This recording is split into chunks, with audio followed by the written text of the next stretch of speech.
Henderson City Council Ward 3, Carrie L.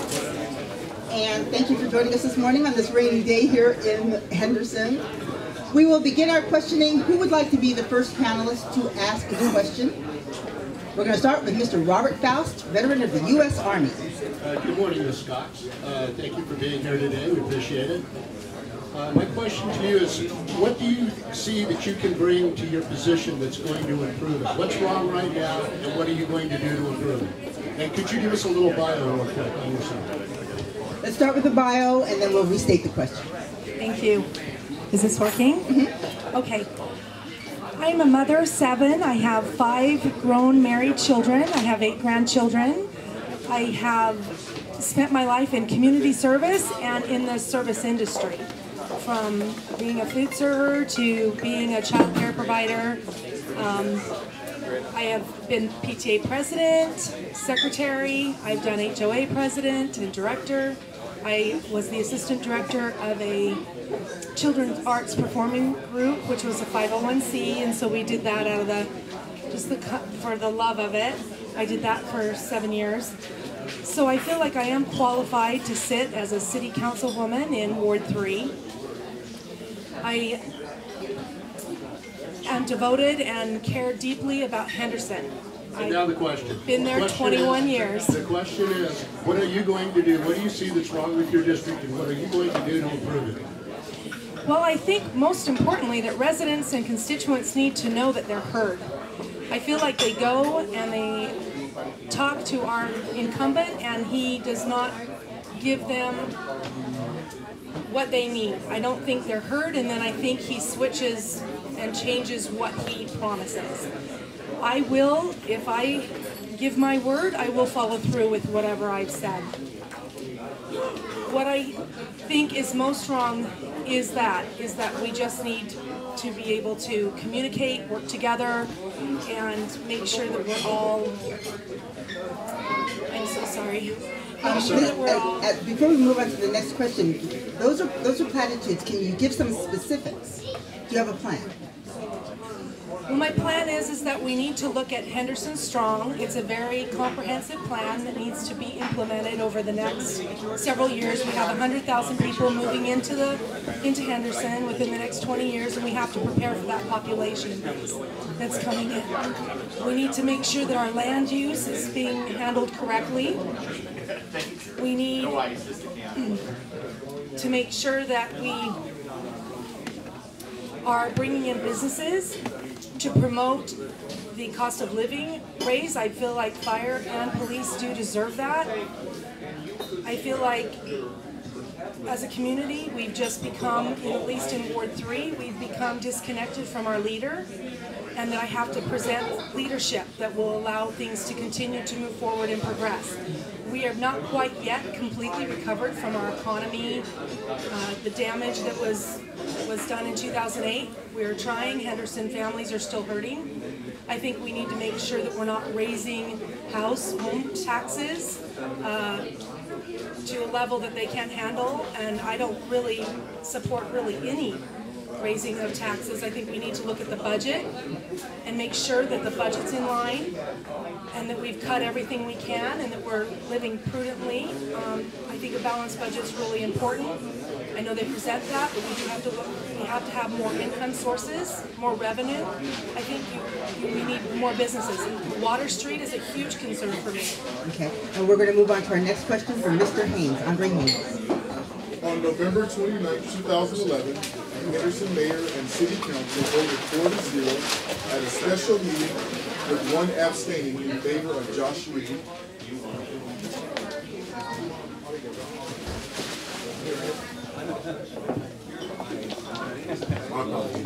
Can you start with the question one more time? Yes. Thank you. Mr. Andre Haynes. On November 29, 2011, Henderson Mayor and City Council voted 4-0 at a special meeting with 1 abstaining in favor of Josh Reed, son of former U.S. Senator Carrie Reed, becoming the next city attorney. If one of your opponents won this election, with you coming in second place, only because the Henderson Mayor and Council voted to reduce the qualifications, would you support their decision to lower the qualifications? Why or why not? No, I would not support that decision. I believe if qualifications are set in place, they are meant to be held. I don't think we have a right to use nepotism in our government, and that people have to be able to stand on their own honor and integrity. And I will not agree with a reduction of requirements for any office or position, especially when we're serving the people. We're just serving. This is not our government, it's yours. It's our constituents. Mr. Patara, Tim Patara. Thank you for coming, Ms. Cox. Thank you for showing up, because your opponents obviously don't care about anybody here, because we're average citizens. We don't get paid for this. We come to ask you guys questions and find out what you guys know, and if you know what you're doing and know what you're talking about. Obviously, for political reasons or whatever, they don't want to show up. So I commend you for showing up and facing a panel of wise people and you by yourself. My question is very simple. What do you feel your role in government would be in respects to city governments all around the country being defined against federal regulations or federal directions of movement? What do you feel as a city government representative about any city government basically being defined on federal ruling? It sounded like a couple of questions. It's all kind of the same question. Basically, a city government standing up to federal regulations. What do you feel if that's like a positive or negative, like as a city representative? I think as a city representative and as a city government, you do have to stand up to government regulations. We are the front line. We have to protect our citizens. We are in charge of our residents. We have to make sure their voice is heard. And so the voice of the people is my platform. One community, one voice. If the voice of the people is that they do not want something from the federal government, then we do have to stand up. I've never had a problem taking a stand for what I believe in and for protecting people and protecting those that I love. And I love all of Henderson residents, so I want to be your city councilwoman. Craig Drummond. Thank you. I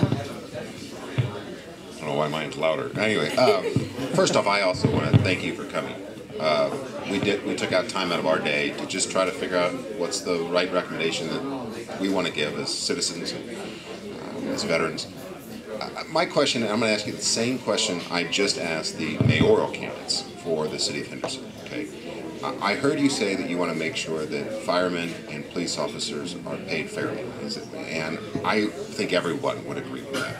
However, in the city of Henderson, there are at least 53 police officer positions, either as I possibly was corrected, as a fire captain, as a police captain or a senior supervisor level, 53 positions that earn over $150,000 a year with a $240,000 benefit package funded by the citizens.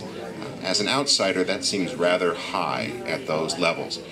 Would you, as a candidate, if you get on the city council, would you make it a point to look at the senior salary levels of the police officers and the fire department to make sure that those people are not being overpaid and we don't have too many supervisors getting paid too much money? I think you have to look at all of that. I think it's important, and I think they would be willing to look at all of that from what I've heard. I'm most concerned with the ones starting out and where they are putting their lives at risk. I do have family in both fire and police. However, I think we have to have fair wages for all. I think, and I want to stop saying I think, I know we need fair wages for all. And my biggest concern is that we look at the entire system and see where there are ways that we can give and we can take, and we can get a better pay scale for those that are just starting. I mean, I think it was $16.87, if I have that correct, where a starting firefighter begins. That was published in 2014. That may have changed now. That was in the Review Journal. There were concerns about where they were starting them and where they had to cut. I do believe in collective bargaining. I do think they have a right. I think unions do have a right to come and to represent themselves and to fight for what they need, because we are needing to help families in Nevada. I think there's a gross negligence in that area, and we do need to look at it, to answer your question. Our next question now being asked by Rob Lauer, U.S. Army veteran. Municipal. Is it working? Hello, can you hear me? I can All now, right, thank you. excellent. So two-part question, basically, same issue, and that is, should one, the city give a waiver of business license fees so that veterans can start a business? Number two, what 3 regulations would you cut to make it easier to start, run, and operate a business in Henderson? 100%, I think, and agree with giving, I believe they proposed $1. I believe they had to have some money exchange hands, so that if veterans wanted to start a business, that $1 would be the fee. So I would agree with that 100%. If we could waive it fully, yes, I'm in support of that.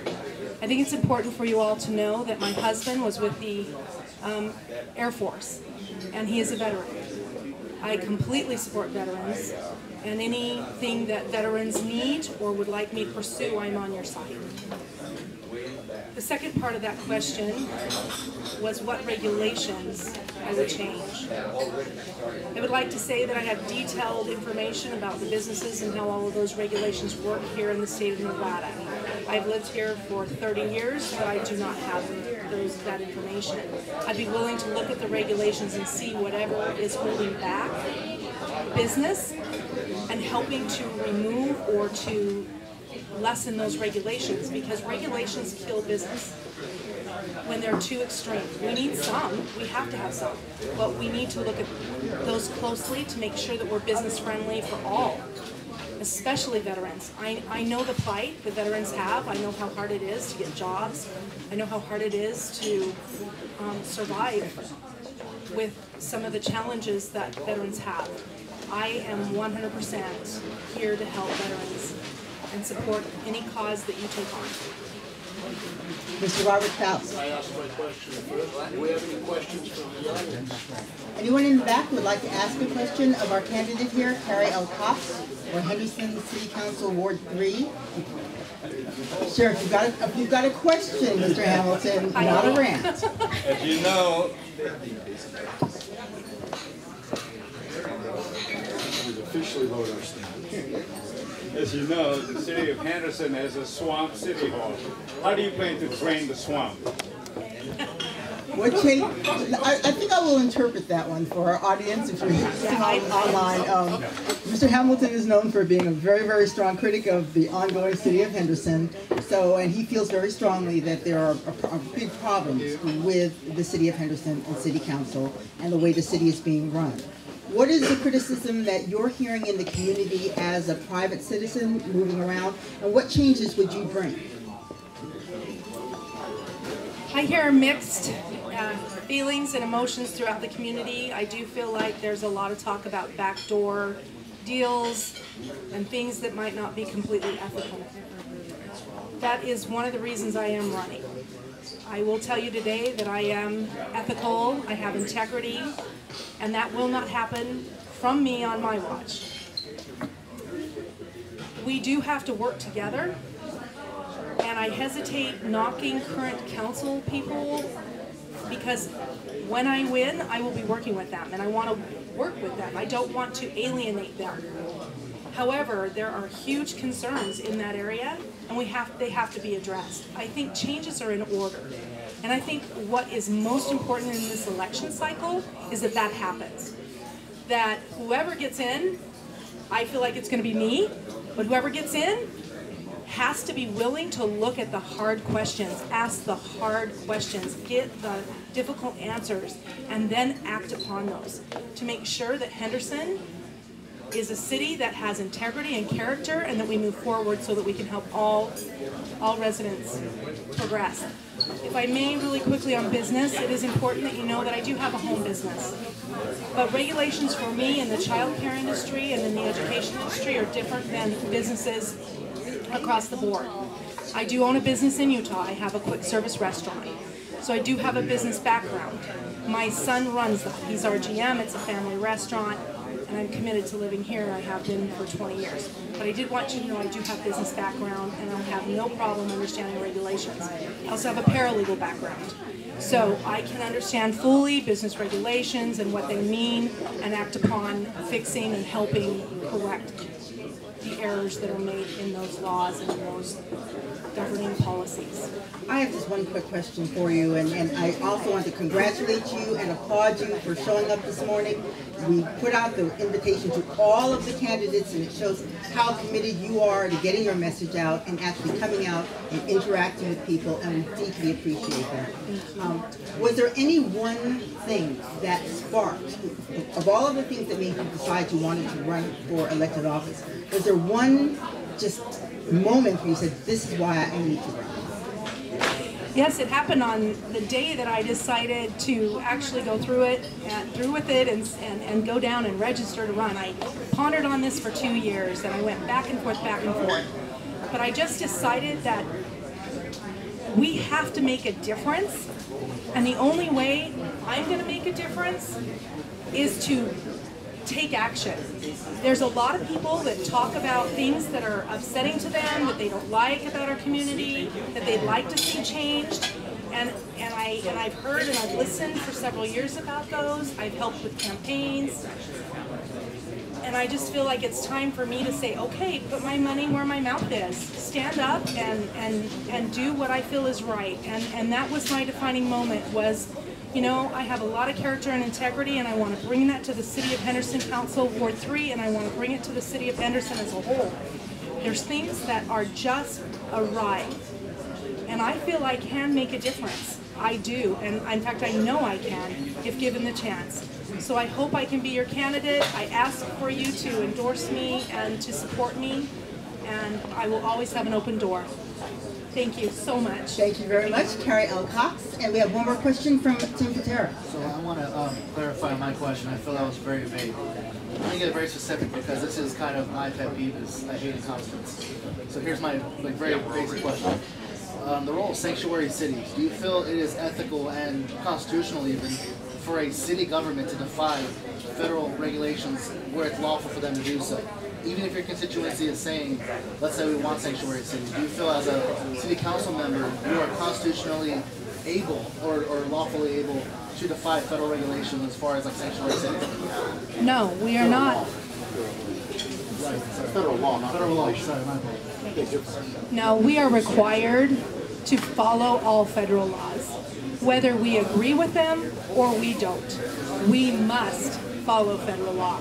If we choose that as a whole, that is something that our constituents want us to fight for or to look at, we are obligated to look at the situation closely and then make a determination of where we fall on that. I'm about what is right, and I'm not a politician. So I'm not going to tell you something that I don't believe. I would have to look more into sanctuary cities to understand that issue, to give you a complete answer of what I would do with about sanctuary cities. But I do know this: if it is a federal law, we are to follow it. Period. Thank you. Do we have any more questions from either our panelists or anyone who is here in the audience? All right. We want to thank you, Ms. Cox, for being here. We appreciate it very, very much. Thank you for having me.